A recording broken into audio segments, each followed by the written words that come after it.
하나님 말씀 보시겠습니다.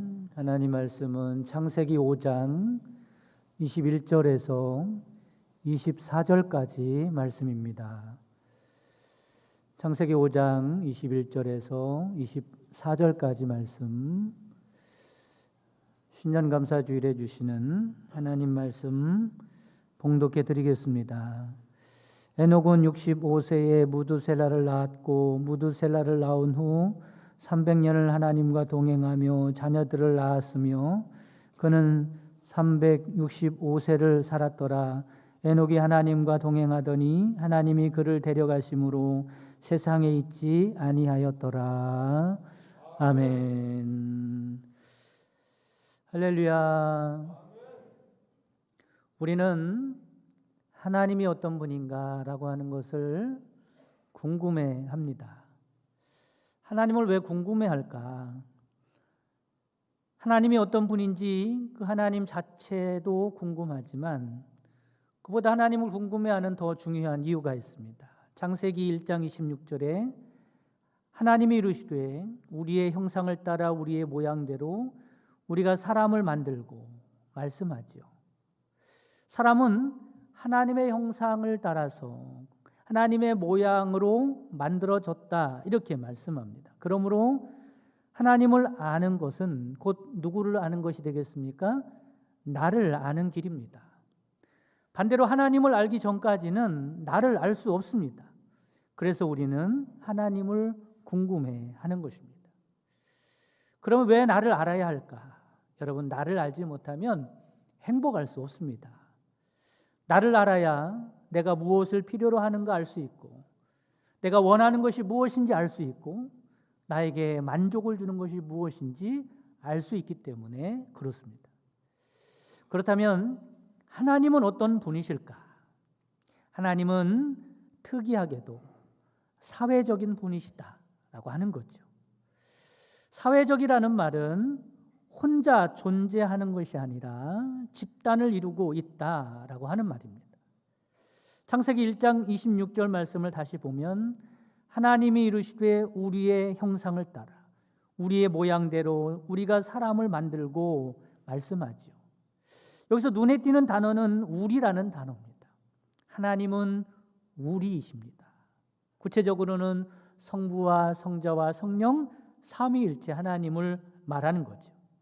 여러분, 그렇습니다. 하나님은 사회적인 분이죠. 그런데 이런 하나님의 형상과 모양대로 누구를 창조했다고요? 인간을 창조했다는 것입니다. 그러므로 사람도 혼자서는 존재의 의미가 없습니다. 누군가와 함께할 때 나의 존재의 의미를 그 안에서 찾을 수가 있는 거죠. 여러분, 이런 생각을 한번 해보시기 바랍니다. 세상에 나 혼자라고 생각을 해보세요. 그럼 어떻게 해요? 혼자 맛있는 것도 먹을 것이고 혼자 재미있게 놀기도 할 것이고 혼자 좋은 거 다 가질 수도 있을 것이고 혼자 귀한 거 다 누릴 수도 있을 것입니다. 그런데 어떻습니까? 기쁠까? 행복할까? 혼자이기 때문에 편할지는 모르지만 삶의 의미를 잃어버릴 것입니다. 그 안에는 기쁨도 행복도 없을 것입니다. 아마 얼마 가지 못해서 고독하게 될 것이고 우울증에 빠지게 될 것입니다. 하나님은 이런 우리를 너무나 잘 아시기 때문에 창세기 2장 18절 말씀에 보면 여호와 하나님이 이르시되 사람이 혼자 사는 것이 좋지 아니하니 내가 그를 위하여 돕는 배필을 지으리라 하시니라. 여기에 성경 제일 처음으로 좋지 않다는 표현이 나오고 있습니다. 뭐가 좋지 않다고요? 혼자 사는 것이 좋지 않다는 거죠. 왜 그래요? 창조 질서에서 어긋나기 때문에 그렇습니다. 그러므로 사람은 혼자서는 절대로 행복할 수 없다는 겁니다. 사람은 지속적으로 관계를 맺으며 살아가야 합니다. 이것을 뭐라고 하냐면 동행이라고 하죠. 동행. 그래서 올해 동행이라는 주제로 표를 잡았습니다. 그렇다면 우리는 누구와 동행을 해야 할까? 여러분, 하나님과 동행해야 할 줄 믿으시기를 바랍니다. 하나님과 동행하는 것뿐만 아니라 교우들과도 동행을 해야 합니다. 이웃과도 동행을 해야 합니다. 이 동행은 그냥 동행이 아니라 주 안에서의 동행이기 때문에 아름다운 동행입니다. 아름다운 동행을 하면 어떤 결과가 있습니까? 열매를 맺게 됩니다. 그래서 2023년 교회 표어는 잘 들어보시기 바랍니다. 아름다운 동행, 열매 맺는 삶입니다. 한번 다 같이 따라해 보겠습니다. 아름다운 동행, 열매 맺는 삶. 할렐루야. 하나님과 아름다운 동행을 하면 믿음의 열매를 맺게 될 것입니다. 교우들과 아름다운 동행을 하면 사랑의 열매를 맺게 될 것입니다. 그리고 이웃과 아름다운 동행을 하면 전도의 열매를 맺게 될 것입니다. 이 시간은 먼저 하나님과의 동행에 대해서 말씀을 드리도록 하겠습니다. 여러분, 우리 인생 가운데 가장 중요한 동행은 하나님과의 동행이라고 하는 것을 깨닫고 믿는 여러분 되시기를 바랍니다. 하나님은 우리를 창조 질서에 따라 다른 사람과 동행하며 살기를 원하십니다. 그러나 그에 앞서서 더 기본적이, 더 근본적으로 중요한 동행이 있는데 그것은 하나님과의 동행입니다. 여러분 잘 생각해 보시기 바랍니다. 하나님께서 왜 우리를 창조하셨을까? 하나님이 우리를 창조하신 이유는 뭐냐면 하나님께서 우리와 동행하고 싶으셨어요. 우리를 창조한 줄 믿으시기를 바랍니다. 그리고 이렇게 살도록 설정된 곳이 바로 에덴 동산이죠. 사람이 살기에 가장 최적인 곳, 사람이 사는데 가장 행복한 곳, 가장 복된 곳은 바로 에덴 동산입니다. 왜 에덴 동산이 가장 행복한 곳일까요? 그곳은 하나님과 동행하는 곳이기 때문에 그렇습니다. 그러나 사람이 죄를 짓고 에덴 동산에서 쫓겨났습니다. 그래서 사람은 더 이상 하나님과 동행할 수 없게 되었죠. 하나님과 동행할 수 없는 사람은 불행에 빠지게 됩니다. 그런데 여러분, 하나님과 동행할 수 없게 된 것이 사람에게만 불행한 일일까? 사람보다 더 슬프고 더 큰 상실감에 빠진 분이 있는데 바로 하나님이십니다. 사람과 동행할 수 없는 하나님의 심정은 어떤 심정이겠습니까? 마치 자식을 잃은 부모의 마음과 같을 것입니다. 자식을 잃은 부모의 심정, 여러분 생각해 보세요. 자신의 생명을 잃는 것보다 더 아픔일 것입니다. 더 큰 슬픔일 것입니다. 이것이 하나님의 마음이죠. 에이 설마 그럴 리가 있어.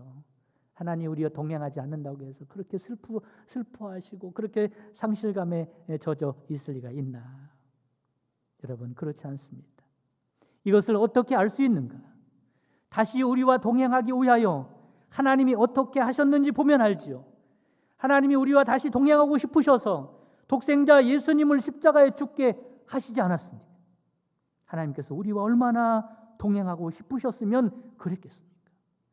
여러분 이것이 우리를 향한 하나님의 마음이라는 것을 깨달으시기를 주님의 이름으로 축원합니다. 그러므로 믿음 생활에서 가장 중요한 것은 말할 것도 없이 하나님과 더불어 동행하는 일입니다. 이것이 하나님이 가장 원하시는 일이고 이것이 믿음 생활에서 가장 중요한 일입니다. 믿음 생활이란 큰 업적을 남기는 게 아닙니다. 선한 일을 많이 하는 게 아닙니다. 뭔가 많이 배우는 게 아닙니다. 신비한 영적인 능력을 소유하는 게 아닙니다. 물론 이런 것도 다 중요하죠. 그런데 믿음 생활에서 가장 중요한 것을 빼놓으면 안 되는데 그게 뭐냐면 하나님과 더불어 동행하는 일임을 믿으시기를 바랍니다. 성경에 보면 하나님과 동행했던 대표적인 인물이 나오죠. 바로 오늘 본문에 나오는 에녹입니다. 그래서 이 시간에는 에녹을 통해서 하나님과 동행하는 것이 무엇인가라는 말씀을 나누도록 하겠습니다. 오늘 본문 21절에서 22절 말씀에 보면 에녹은 65세에 무두셀라를 낳았고 무두셀라를 낳은 후 300년을 하나님과 동행했다고 말씀합니다. 에녹이 몇 년 동안 하나님과 동행했어요? 300년 동안. 여러분 평생토록 하나님과 동행하는 복이 있기를 주님의 이름으로 축원합니다.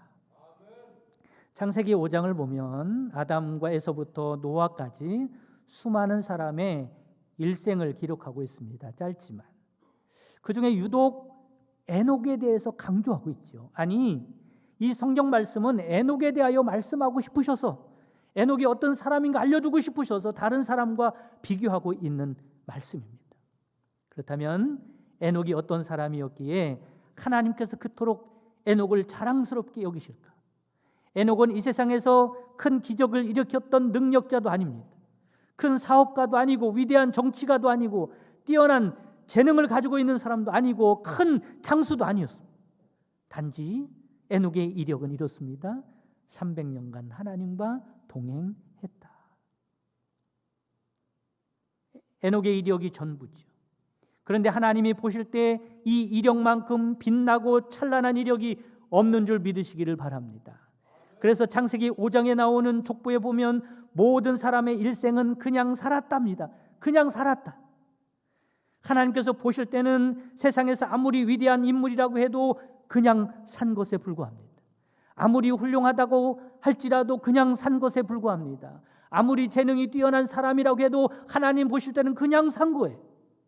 큰 업적을 남긴 사람도 그냥 산 것에 불과합니다. 그런데 유독 에녹만은 그냥 산 것이 아니라 어떻게 살았다고 강조하고 있습니까? 하나님과 동행했다. 여러분, 에녹과 같이 하나님과 동행하는 복이 있기를 주의 이름으로 축원합니다.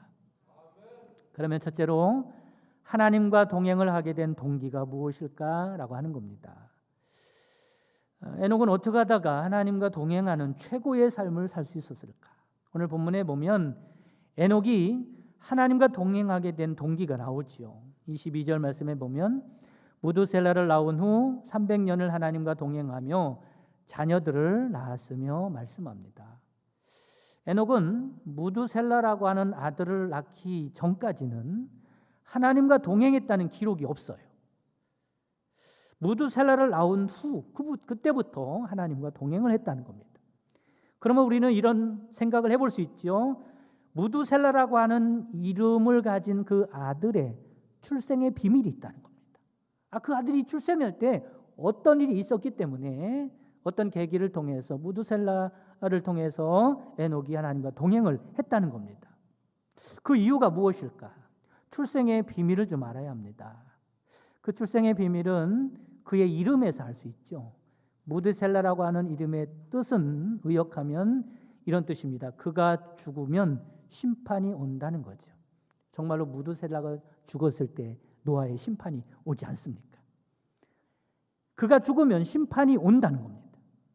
그러면 에녹은 아버지로서 아들의 이름을 왜 이렇게 지었을까? 그건 그냥 지은 게 아니라 하나님께서 예언의 말씀을 누구에게? 에녹의 아들에게 심어 놓으신 겁니다. 그래서 에녹이 무두셀라를 부를 때마다 어떤 생각을 했을까요? 무두셀라야 부를 때마다 하나님의 심판이 있다. 무두셀라야 부를 때마다 하나님의 심판이 있다. 무두셀라야 부를 때마다 내가 산 인생은 반드시 하나님 앞에서 결산할 때가 온다. 그러니 에녹은 다른 사람들처럼 살 수 없었습니다. 아무렇게나 살 수 없죠. 자기 좋은 대로 살 수 없습니다. 세상 풍조에 따라 살 수 없었습니다. 에녹은 항상 하나님 앞에 설 그날을 염두에 두면서 살았습니다. 내가 지금 하나님의 뜻대로 잘 살고 있는가? 나를 향하신 하나님의 뜻이 무엇인가?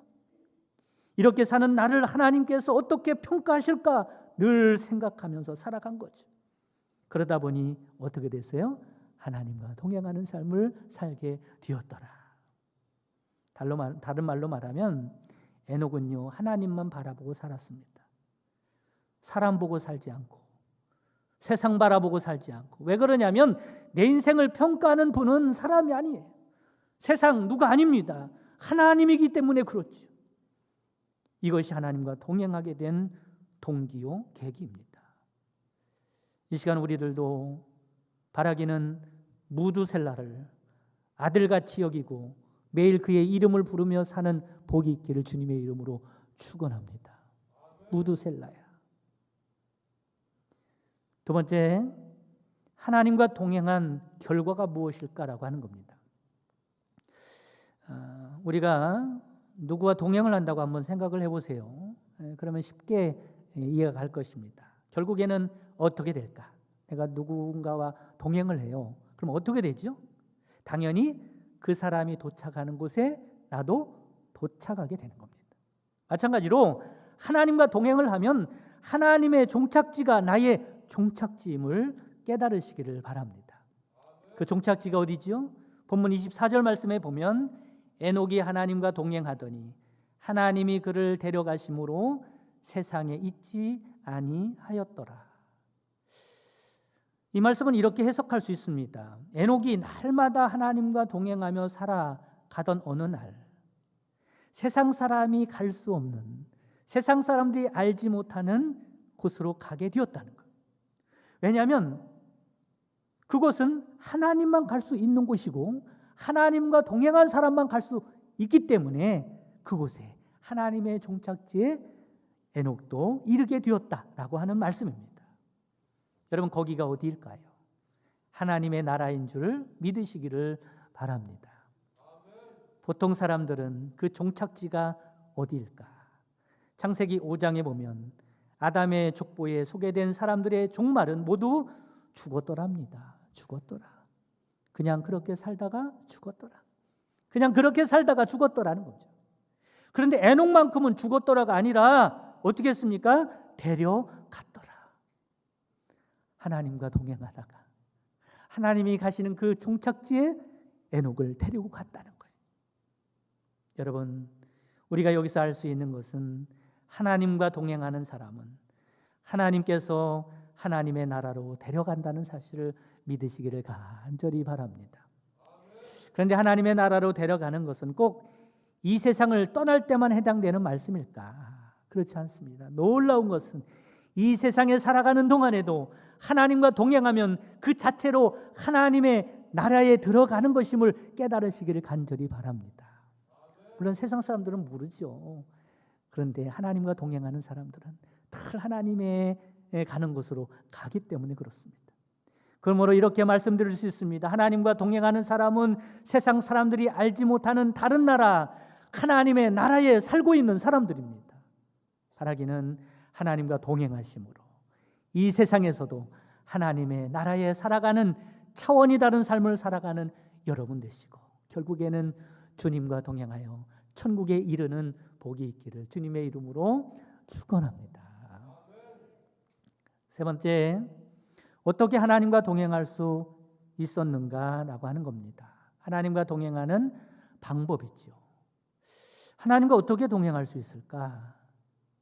하나님과 동행하는 방법은 간단하게 말씀을 드리면 믿음과 소통입니다. 첫째는 하나님을 믿어야 동행할 수 있습니다. 하나님의 존재를 인정하는 겁니다. 그리고 그 하나님이 누구의 하나님이 되어야 돼요? 나의 하나님으로 믿어야, 그래야 하나님과 동행할 수 있는 가능성이 열리게 되는 것입니다. 여러분, 하나님이 여러분 한 사람 한 사람의 하나님임을 믿으시기를 주님의 이름으로 축원합니다. 지금도 하나님이 함께 계심을 인정하고 살아가시기를 바랍니다. 두 번째는 하나님과 소통해야 하나님과 동행할 수 있다라고 하는 거죠. 그 이유는 뭐냐면 소통하기 위해서 필요한 것이 있는데, 동행하기 위해서 필요한 것인데 그게 바로 서로 소통하는 겁니다. 부부가 함께 살지 않습니까? 부부가 함께 사는데 가장 중요한 것 중에 하나는 대화입니다. 대화. 여러분, 부부간에 대화를 많이 하시기 바랍니다. 대화라는 이유가 뭐죠? 서로 소통하기 위해서 그래요. 그쪽의 뜻이 뭔가, 내 뜻이 뭔가, 서로의 뜻을 밝히는 거예요. 그리고 그 뜻을 서로 맞춰가며 살아가야 합니다. 그래야 함께 할 수 있고요.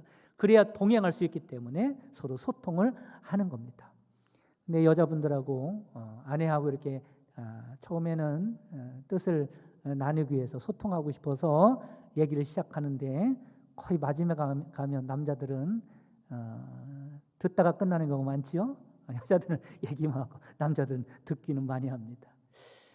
여러분, 부부 간의 소통을 많이 하시기 바랍니다. 그것이 함께 동행하는 방법이지요. 하나님도 마찬가지입니다. 하나님의 뜻이 어디 있는지, 내 뜻이 무엇인지 하나님과 그 뜻을 나누는 것입니다.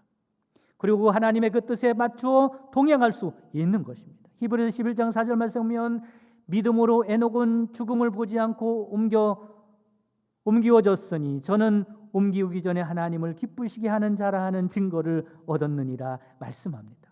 여러분, 에녹이 하나님과 동행했는데 그 비결이 뭐냐면 하나님을 기쁘시게 했다는 겁니다. 그러면 어떻게 하나님을 기쁘게 할 수 있을까? 하나님을 기쁘시게 하는 방법은 하나님의 뜻을 깨닫고 순종하고 살아가는 것입니다. 그것이 바로 하나님과 동행하는 것입니다. 이렇게 살려면 무엇보다도 하나님과 끊임없는 소통이 필요한 거죠. 하나님과 함께하고 하나님과 소통하고. 그렇다면 구체적으로 무엇을 통하여 하나님과 소통하고 동행할 수 있을까? 여러분, 찬양이 하나님과 동행하는 방법입니다. 기도가 하나님과 함께하는 방법이고 동행하는 방법입니다. 예배가 하나님의 말씀에 순종하는 것이 하나님과 동행하는 방법입니다. 여러분, 하나님과 동행할 수 있는 방법을 귀하게 여기고 살아가시기를 주님의 이름으로 축원합니다. 물론 세상 사람들은 이해하지 못하죠. 왜 맨날 가서 예배 드리려고 하는가? 하나님을 찬양하는가? 왜 기도하는가? 알지 못합니다. 하지만 믿음의 사람들은요, 이것이 얼마나 중요한 일인지 깨닫고 살아가야 합니다. 그래야 하나님과 동행할 수 있기 때문에 그렇죠. 바라기는 세상과 하나님과 동행하는 방편들을 귀하게 여기시고 한 해 살아가는 동안에 끊임없이 하나님과 동행하며 살아가는 복된 여러분 되시기를 간절히 바랍니다. 마지막으로 얘기 하나 해드리고 마치도록 하겠습니다. 오래전에 영국 템즈 강변에 길거리가 있었는데 사람들은 그곳에 산책길이기 때문에 많이 지나다녀요. 근데 한 모퉁이에서 어떤 거지 노인분이 낡은 바이올린을 가지고 서툴게 연주를 하면서 구걸을 했습니다. 바이올린을 켜면서 연주를 하면서 구걸을 하는 거예요. 근데 그 소리는 말이 연주죠. 거의 소음입니다. 그래서 사람들은 거기서 머물러서 그 연주를 듣는 사람이 없었고 벌이도 없었어요. 그때 낯선 한 외국인이 산책을 하다가 말을 겁니다. 그 거지 할아버지에게, 할아버지, 준비된 돈이 없지만 대신 제가 그 바이올린으로 몇 곡 연주해 드려도 되겠습니까? 그렇게 물어봤어요. 할아버지는 기꺼이 그 바이올린을 건넸습니다. 그 바이올린을 받아든 그 외국인은 잠깐 조율을 마친 다음에 연주를 시작합니다. 그러자 그 낡은 바이올린에서 신비한 선율이 흘러나오기 시작하죠. 사람들은 너도 나도 발길을 멈추고 서서 그 연주를 듣고 어느새 할아버지의 구걸 모자엔 동전과 지폐가 가득 찼습니다. 그때 군중 속에서 한 사람이 격양된 목소리로 외치는 거예요. 보라, 저분은 그 유명한 연주가 파가니니가 아니냐. 그렇게 외치는 겁니다. 놀랬던 거죠. 여러분, 그렇습니다. 낡은 바이올린이라고 해도 그것이 누구의 손에 들려졌느냐에 따라서 소리가 완전히 달라지는 겁니다. 바이올린의 가치가 달라지는 겁니다. 우리의 인생도 마찬가지죠. 누구의 손에 붙들려져 있느냐에 따라서 가치가 달라지는 겁니다. 내가 내 인생을 연주하고 살아간다면 별 볼 일 없는 인생으로 끝나겠지만 내 인생을 하나님의 손에 맡기고 하나님과 동행한다면 최고의 아름답고 신비한 선율이 흘러나오는 인생이 될 줄 믿으시기를 간절히 바랍니다. 그래서 하나님은 우리와 동행하고 싶어 하시는 것입니다. 바라기는 새해 그 무엇보다도 하나님과 동행하는 한 해가 되시기를 간절히 바랍니다. 그리하여 여러분의 삶 가운데 믿음의 열매를 풍성히 맺는 한 해가 되시기를 주님의 이름으로 축복합니다.